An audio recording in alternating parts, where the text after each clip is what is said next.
Thank you for joining us today at Worth It TV. I am your host, LaQuanda McCoullum, and I am so excited about today's show. Listen, on today's show, I have serial entrepreneur Kee Kee Bardber, right? We're going to talk about the big D, not that D, y'all. We're talking about divorce, okay? And then we're talking about dating, all of those kinds of things. So it's going to be real good. It's going to be real interesting. I can't wait for y'all to journey with me. And before we get into the show, we're going to start today's show off like we do every other show, and that is with our word of the week. And this week's word is there is a difference between a season and when you reach a point in your life. Okay. And we know all the times that if you grew up in church the way I did, and if you still go to church like I do, they always talk about it's a new season, a new season. You're in the season of this, you're in the season of that. But seasons change, right? Winter is cold, summer is hot, spring is lukewarm, fall is got these leaves, all this stuff all over the place. I'm sick of seasons. I mean, I love them, but I'm sick of them. I want to reach a point in my life. A point has no change. It's a different moment, a different rhythm, a different place that you have reached that you will never turn back. We don't need to have seasons in our mentality, seasons of our maturity, seasons of wavering, seasons of fake relationships and fake friends. We need to get to certain points in our life where we look that dumb stuff in the face and say, listen, I'm never going back there. There will never be another season of that because I've reached a point in my life when that seasonal stuff ain't never happening again. So I hope you're encouraged by that, and I hope you reach a new point in your life. All right, and now we're about to get into our next segment of the show, which is we're going to share the good news. Testify. Welcome back. That was Angela White talking about a cosmetic procedure reversal. So going through it, to the silicone implants in your backside, you lost 10 pounds when it was removed? Shots. I want to explain to you. Yeah, because explain it to me. Silicone injection shots is loose silicone. It's not in a bag, it's not in anything. Right. You're just injecting a foreign object into your body. It can travel to different parts of your body. It can travel to your lungs. And if it travels to your lungs, it can kill you. And if God, thank you, God, thank you, God, thank you, God, thank you, God, because that's the only person that has spared my life. Like over all these years, you guys, like from the age of 19, I've been living with this. And I just want to say thank you to everybody that's watching. Ladies, do the right thing. All right, and welcome back. That testimony, let me explain something to you. Lake China, that was so inspirational, knowing that you are able to give God the glory for bringing you and dealing with certain things for years. And God had kept you all that time. Thank you so much for sharing. And if you want to share the good news, you want to share your testimony, please email us at submit@worthitTV.com. And now we're going to go jump right into our commercial break. And when we come back from commercial, we'll be right here with Miss Kee Kee Bardber. Okay. So what is the one thing that if you didn't have it, you could potentially lose every asset you ever had or not pursue everything you felt you deserved? Your worth and value. Hi, I'm LaQuanda McCoullum, worth advocate, author, and host of the Worth It TV Empowerment Series. And guess what? I am so grateful to introduce you to the Worth It Academy. Part of my life purpose is to speak to people in a worthless space and to inspire and empower them to live like they are worth it. Why? Because I know firsthand what it feels like to lose absolutely everything because I didn't understand the investment God made when He made me. And I also know what it feels like to not pursue things because I didn't feel I deserved it.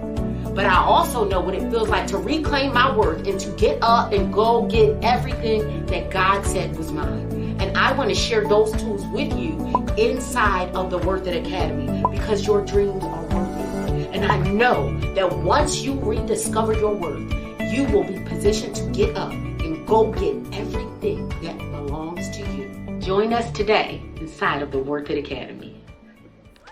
Welcome back, welcome back, welcome back. And joining me on today's show is Miss Kee Kee Bardber. I just like saying her name, Kee Kee Bardber. Like, come on, Kee Kee. Kee Kee, do you love me? Do you? Oh my God. I don't even know the words. How are you? How are you? I'm great. I'm glad you're great. And I'm great too. It's been a great day so far. So you're here today, right? Yes. And we are talking about the big D. The big D. The big D, right? And that D Yes. is divorce. Divorce. Divorce, Yes. right? Because this is a Christian show. Yes, it is. So what else will we be talking about? Okay. Yes. But yeah, so we're talking about that. And before we get into the subject, I always ask all my guests, what would you have done differently if you had always known your worth? Ooh, if I had always known, I would not have put up with a lot of things. I would not have put up. I would not have been in some relationships. I would have not have been in some friendships. I would not have done a whole lot of things. I would not have sold myself short so early on in my life had I known my worth then. That's good. Thank you. You're Right. I think you summed up everything. The whole course of your life would have been shifted sooner. Yes.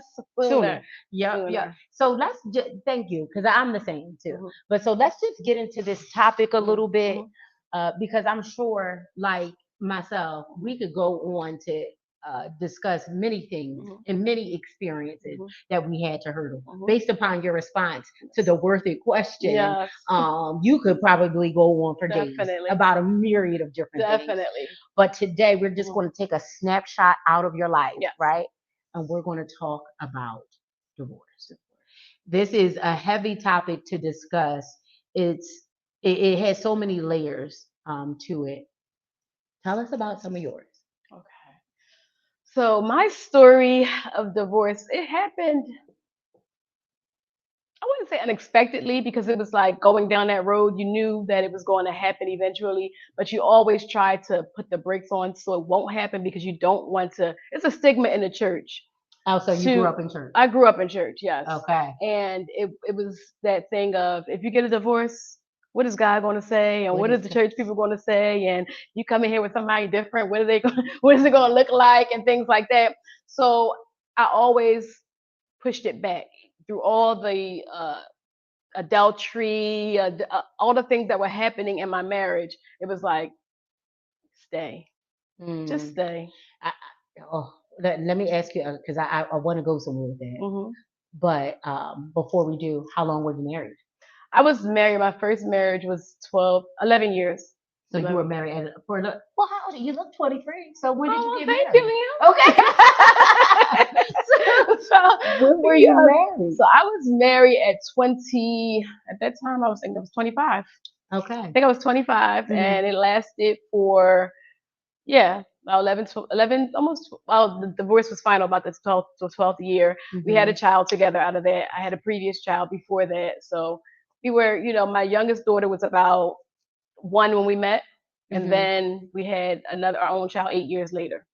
So, so we were married, and it was just one of those things where you shouldn't have done it, but you did it. But you did it anyway. Yes. Just being disobedient and just not listening to everything everybody was around you was saying. It was like, I'm in this thing, I'm in love, I'm just going to go ahead, and I think this is it. And everything is screaming. All the red flashing signs are like, no, stop. Red flag. Red flag. You thought it was Six Flags. Right, I thought it was going to be an adventure, but it was an adventure. It wasn't a good adventure, but I just ignored all those. Right. So when you entered the relationship, so you saw signs that you should not do it beforehand? I saw signs before, during, everything. I remember on my wedding night. On my wedding night, my new husband, was out getting some stuff out of the car. We were just coming in the house. We were getting ready to go away for our honeymoon the next day, and a woman calls the phone, and I answer his phone. I'm like, "Hi, how are you?" And she's like, "Can I speak to such and such?" And I'm like, "No, he's not available, but I can take a message. Who's speaking?" So she says her name. She's like, "Well, who's this?" I'm like, "His wife." She's like, "His wife?" Yo, and that was day one. Okay, That was day that one. was day one. Well, you didn't want to get an annulment. I didn't want him to get an annulment. I didn't get an annulment. Nope. I don't know. I could have gotten an annulment, Yeah. but she didn't give me anything to go on. She was just like, Okay. "Oh, well, he didn't tell me anything about he was even getting married." Wow. Yeah. So that was the first flag. That was the first. Well, that was the first flag after marriage. Was the I first- should say. Yeah. So I was just like, "What is going on?" Fast forward to the next day, we get up to go to our honeymoon. All four tires flat. They just flat. Anybody going to the airport, anybody doing nothing because they flat. So whoever this person is, they mad enough that you ain't gonna be going nowhere with nobody. Yeah. Yeah, it was drama. It was drama. Wow. And that Yeah. was on the night of. That was the night of my wedding. The night of. So did you guys make it to the honeymoon? We made it. We called some buddies and we got a ride and we made it. Okay. You know. But that was the onset. That was a big sign. That was a big sign. so many big signs. So many big signs. So let me ask you a question. Why'd you do it? Be very you know what I want you to do, because I'm going to be transparent about what happened to me too. What made you say, I see these signs? What about you? Okay. Remove any of the blankets off of other people. Definitely. What about you said, I see this, but I'm going to do it anyway because I didn't know my self-worth. I didn't know my self-worth. I thought that I had to put up with this. I had daddy issues, first of all. Okay. So I'm a product of incest. I was molested by my biological father. So I had a lot of daddy issues and a lot of issues where I felt like I was not worth it, or I had to put up with the okie doke or go along with the program just to fit in and be a part of something. I wanted to create my own family. I wanted to create my own family, and I wanted it that bad that I could take anything just to say I have a husband, or just to say I have somebody who loves me and he's mine, and that's your space. And that's my space. That's it. No matter how chaotic it is, no matter how unorthodox it is, no matter how crazy it is to everybody else, it's mine. It's my little thing that I've created for myself. Right. So I believe that's why I stayed in. And why you even entered it. Why I even entered it. So your dad, so you said you are a product of incest. Yeah, I am. Okay. Was your mom around then? My mom was around. My Okay. mom was around. I'm from a family of 12 children, first of all. So my mom had 12 children, yes, all singles. Oh, wow. 6 boys and 6 girls. So you had a lot of hand-me-downs. So yeah, a lot of hand-me-downs. Poverty, but my mom did the best that she could do. She was, for her to have 12 children, she still raised us single-handedly because of everything that transpired early in our lives. From the time I was 9, 10, things that happened with the sexual abuse and things like that. So she had to, go her way and raise us, on her own. But I was still stuck. Even getting married at 26, I was still 9. Yeah. I was still 9 years old. We talked about that. Yeah, I was still 9. So I had to work through some of those things, and I did not do that until after the divorce. But I couldn't even identify what was wrong. I didn't even identify, even going through it, I couldn't identify or pinpoint why I was allowing certain things and behaviors to go on in my life, and why I was so passive and so agreeable with some things that I knew, like right now, zero tolerance. I have none. So I can definitely relate to that. Some things I can't even put on him. Oh, definitely. I mean, there is a lot to put on. Right. There's a lot to put on. We ain't gonna take it all off. We ain't gonna take it all off. Right? But you learn yourself in the process. You do learn yourself in the process. And going through that, I saw the things that he did. I also saw the things that I allowed him to do, and the things that I played a part in, and things like that. And I didn't even really know until it was time for me to come out of the relationship. I mean, it went through, like, I tried to commit suicide to get out of this relationship. Really? I'm like, Lord, I'm going to get out of this. I have to get out of this.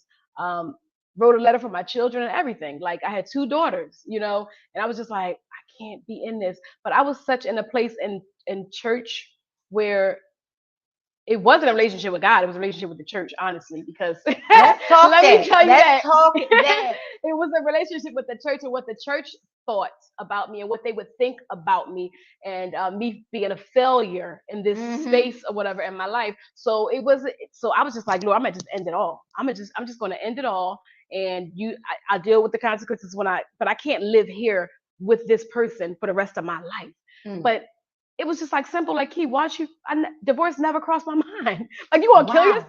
You gonna kill right? You gonna kill yourself? Just But you're because not you gonna don't want to displease because the you don't church. want to be girl. Let me. So you're gonna displease God. So More so God. Okay. Girl. Okay. So. Oh my God, because this is a whole nother conversation. So because I will say this, I got you on. So listen, that's where you left off. Because there are so many people, and me included, who I replaced God with the church. Girl, I care more about what the church thought than what God did. He had to separate me and isolate me to get me alone so I could shake off tradition, so I can shake all things that weren't even biblical. We will come right back and hop, skip, jump, run, down into this conversation right after this commercial break. Okay. I used to think that doing the right thing meant following the law, falling in line. Turns out, laws only protect certain people, especially when Black women's lives are at stake. I was told to stand down in Kuwait, that it wasn't my country. But this country is mine. So I won't.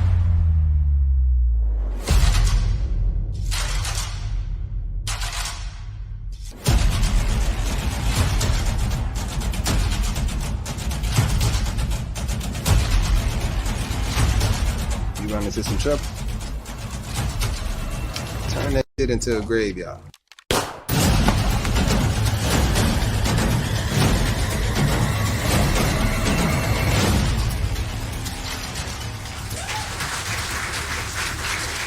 Okay.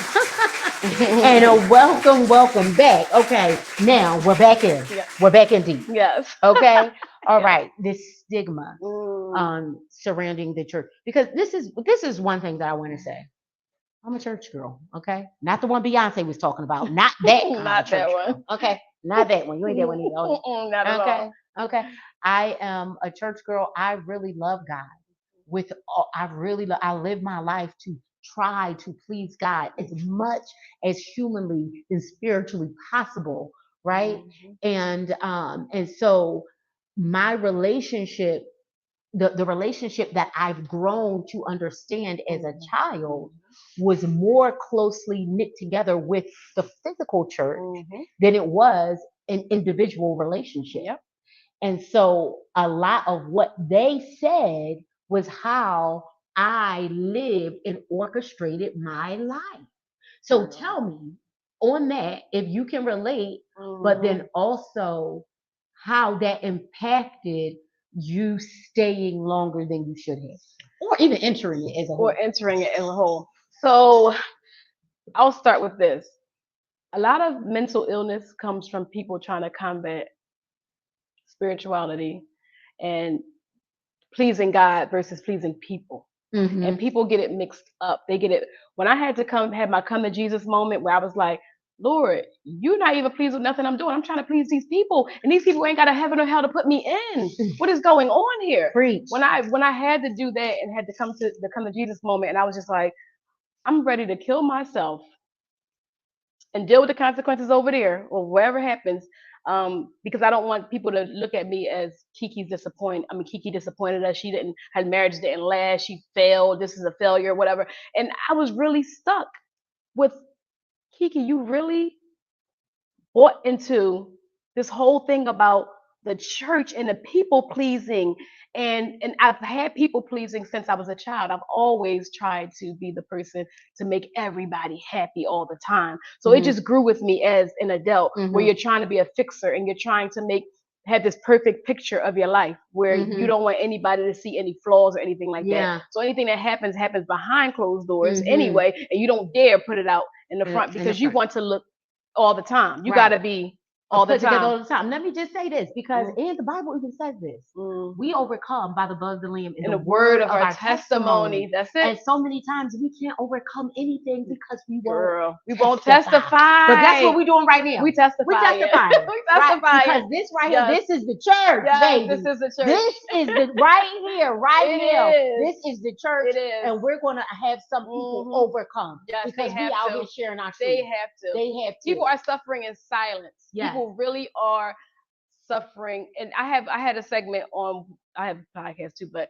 I have a segment, it's called Swept, Suffering While Everyone Proceeds to Tread. And that's how I was, right? So it's like this the church is this we're just this rug, and we just throw everything under. The church will talk about finances, it'll talk about getting rich, it'll talk about all these other things, but it will never talk about a child in their home feeling like a prisoner. It'll never talk about all the things that get us delivered, to get all the gook out so we can have a real relationship with Christ. Mhm. They'll talk about everything else, get rich quick schemes, and you're supposed to be a millionaire and you're going to have a house and you're going to have a car. What about healing the people?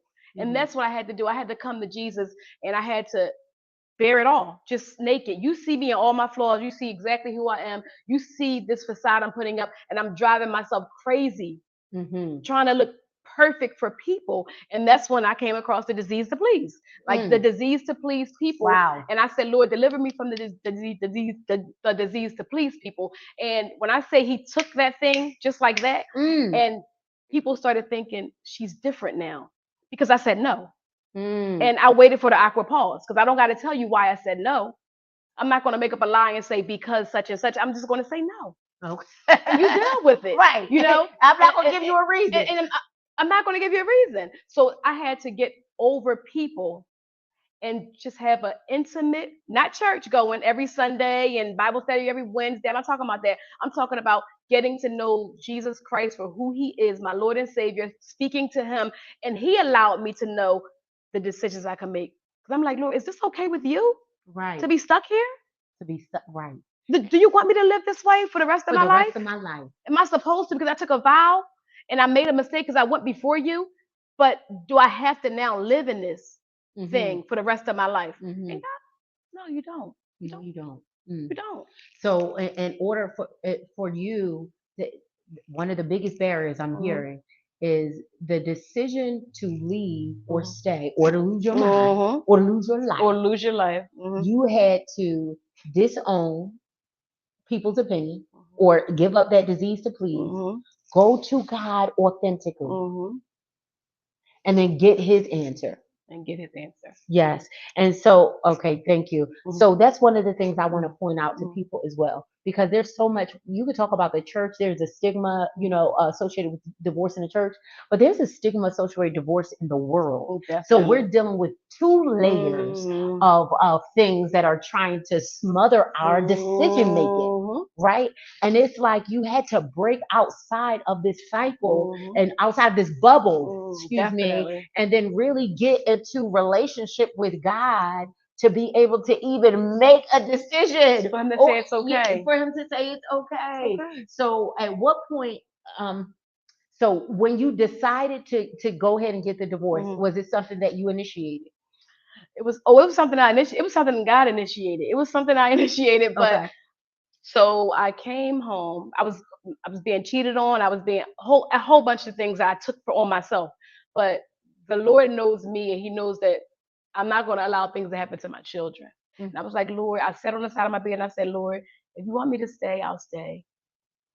If you want me to go, I'll go. But I need you to give me a clear answer on what it is that I'm going to do. I know you can work it out in my marriage. I know that I can leave him. You said I can leave if these certain things happen or whatever. I'm free to do whatever. But what do you want for my life? Girl, the next maybe couple days, something happened with my daughter. That was it. Game over. Game over. Game over, and lucky you ain't in jail. And lucky I'm not in jail. How about that? All of that. Okay, God is good in all his ways. But I listen. I am so glad that I just have to. I cannot not address this. I appreciate a lot of people don't come back from where you've been. You know, I've spoken to a lot of people. They cannot even to what the idea to even want to get married. We haven't even been able to really dig into that piece because we came on to talk about divorce. I Yes. hadn't known your full story there. But even the idea to want to be married, to want to be with another man, the levels of mistrust and things like that that you may have experienced, that part we probably have to discuss another Definitely. time. But I just want to applaud you for your strength. I want your strength for your willingness to live, for your willingness to still even see God outside of the church. But we also want to encourage somebody today Definitely. who may be, because this is what the areas that we touched on, who may be battling with the idea of, is it okay to get a divorce? And I'm not promoting divorce. I'm not a divorce advocate not at saying all. you ain't got to deal with nothing, you ain't got to take nothing, none of the above. I'm not saying that at all. But what I'm saying is when you try everything, Yeah, there's life after divorce. there There's is life after divorce. Thank you. So what would you encourage people? I would definitely say there's life after divorce. And listen, you'll get to a point sometimes where you're so used to being with the person that I used to have good news and be like, and dial like 6 numbers and be like, oh, that part of my life is over. So it takes a little bit of time to mentally get yourself conditioned to the fact that it is over. But you can go on, sis. I'm telling you, you can go on. Don't live in this torment. Do not live in bondage. Do not live in this hell because you think that there's no freedom or there's no life after divorce. There's abundant life after divorce. Right. And I am sitting here to let you know that there is an abundant life, and God has the person that is able to treat you like a queen. I wake up every day feeling like a queen. Let me tell you. So you married again, right? Oh, girl, I'm married again. Okay. And Okay. and you're growing. Okay, you gotta go. We gotta talk about that next because I need to know what your dating life has been like after the divorce up until then. Yes. We're going to jump into our next segment, which is it worth it? Is it worth it? So grab your son. And if it's worth it, we're going to say it's worth it, right? And if it's not worth it, we will say it ain't worth it. It ain't worth it, right? Okay. All right. So, producer, please add marriage. Is it worth it? Oh. You sign upside down. You don't really. Oh, sorry. Yeah. It's worth it. I said not worth it. Like, it's worth it. It's worth it. It's definitely worth it. Even in the midst of it all. Yes. What's our next one? Marrying someone for money. Is it worth it? I would say it depends on how broke you are. I mean, it's not worth if that's the only reason. However, if he just so happened to have a couple dollars, then it's all worth it. Depends on what comes with that. Right. And what's the next one there? Going to college. Is it worth it nowadays? I'm about to send somebody there in August. I told her she gotta go. You know what? I'm torn between this one because I think it's worth it, but I also think that trades and stuff are worth it too. Exactly. I don't know. And I'm a trade person, so I'm a cosmetologist, so I definitely did trade instead of college. Okay. So I'm gonna add for definitely worked for me. So I'm kind of in the middle of a conundrum here. Yeah. So I don't know. It's worth it, not worth it, worth it, not worth it. Depending on who it is. What do y'all think? Is it worth it? Is it worth it? Let us know. Follow us on Instagram at worthit.tv. Let us know if now in the 2023s, if going to college is even worth it. I don't know. But y'all come back next week. You hear me? And let me explain something to you. There is life after divorce. There is love after divorce. You are worth every good thing that God promised you. And let's give it up big time for Miss Kee Kee Bardber. We're going to have to talk to her again about how this dating after divorce worked out for her. You hear me? Come on. This is definitely worth it.